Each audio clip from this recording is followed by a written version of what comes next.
Chapter 18. Jehoshaphat and Ahab. Jehoshaphat enjoyed great riches and high esteem, and he made an alliance with Ahab of Israel by having his son marry Ahab's daughter. A few years later, he went to Samaria to visit Ahab, who prepared a great banquet for him and his officials. They butchered great numbers of sheep, goats, and cattle for the feast.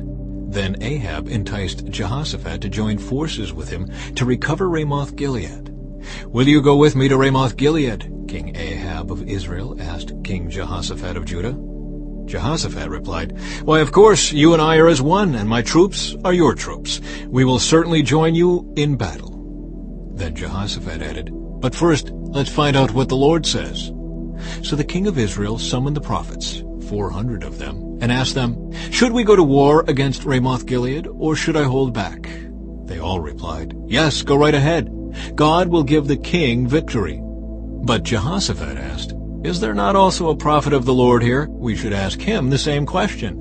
The king of Israel replied to Jehoshaphat, "There is one more man who could consult the Lord for us, but I hate him. He never prophesies anything but trouble for me. His name is Micaiah, son of Imlah." Jehoshaphat replied, "That's not the way a king should talk. Let's hear what he has to say." So the king of Israel called one of his officials and said, "Quick, bring Micaiah, son of Imlah." Micaiah prophesies against Ahab. King Ahab of Israel and King Jehoshaphat of Judah, dressed in their royal robes, were sitting on thrones at the threshing floor near the gate of Samaria. All of Ahab's prophets were prophesying there in front of them. One of them, Zedekiah, son of Chenaanah, made some iron horns and proclaimed, "This is what the Lord says. With these horns you will gore the Arameans to death." All the other prophets agreed. "Yes," they said, "go up to Ramoth-Gilead and be victorious, for the Lord will give the king victory." Meanwhile, the messenger who went to get Micaiah said to him, "Look, all the prophets are promising victory for the king. Be sure that you agree with them and promise success." But Micaiah replied, "As surely as the Lord lives, I will say only what my God says." When Micaiah arrived before the king, Ahab asked him, "Micaiah, should we go to war against Ramoth-Gilead, or should I hold back?" Micaiah replied sarcastically, "Yes, go up and be victorious, for you will have victory over them." But the king replied sharply, "How many times must I demand that you speak only the truth to me when you speak for the Lord?" Then Micaiah told him, "In a vision I saw all Israel scattered on the mountains like sheep without a shepherd. And the Lord said, 'Their master has been killed. Send them home in peace.' Didn't I tell you?" the king of Israel exclaimed to Jehoshaphat. "He never prophesies anything but trouble for me."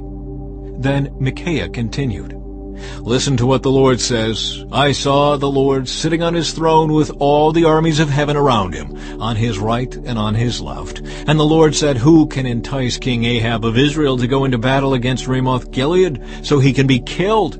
There were many suggestions, and finally a spirit approached the Lord and said, 'I can do it.'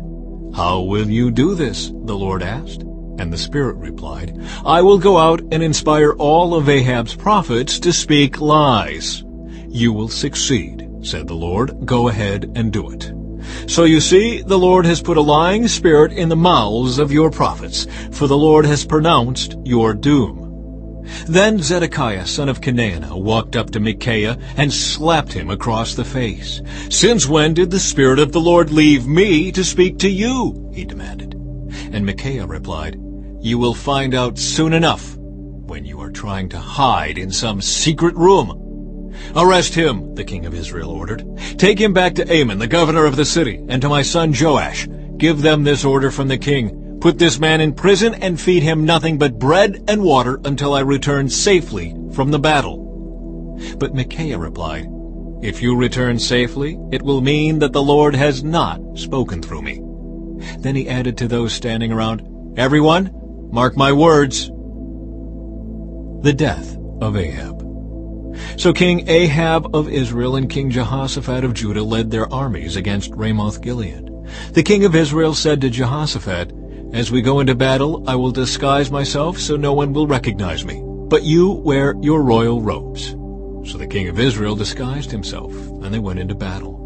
Meanwhile, the king of Aram had issued these orders to his chariot commanders: "Attack only the king of Israel, don't bother with anyone else." So when the Aramean chariot commanders saw Jehoshaphat in his royal robes, they went after him. "There is the king of Israel!" they shouted. But Jehoshaphat called out, and the Lord saved him. God helped him by turning the attackers away from him. As soon as the chariot commanders realized he was not the king of Israel, they stopped chasing him. An Aramean soldier, however, randomly shot an arrow at the Israelite troops and hit the king of Israel between the joints of his armor.